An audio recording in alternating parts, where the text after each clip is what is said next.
नमस्कार दोस्तों, मैं हूं आपकी कुसुम कला। स्वागत करती हूं अपने यूट्यूब चैनल में। तो दोस्तों, आज मैं एक प्यारा सा सॉन्ग सुनाने जा रही हूं। अगर गाना अच्छा लगेगा तो चैनल को लाइक शेयर सब्सक्राइब ज़रूर कीजिएगा और मुझे सपोर्ट कीजिएगा। चलिए सुनाते हैं।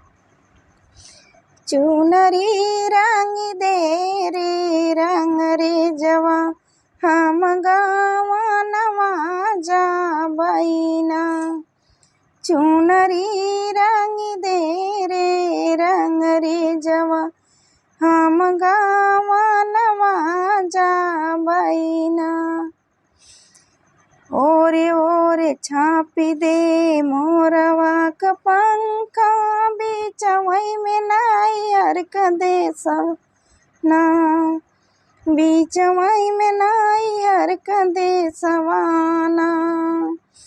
आचरा में छापी दे लाहुरा बिरनवा, आचरा में छापी दे लाहुरा बिरनवा।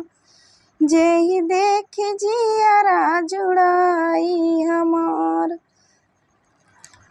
उठतई सबेरा हम बिरनवई के देखबई। देखी देखी जियरा जुड़ाई हमार, देखी देखी जियरा जुड़ाई हमार।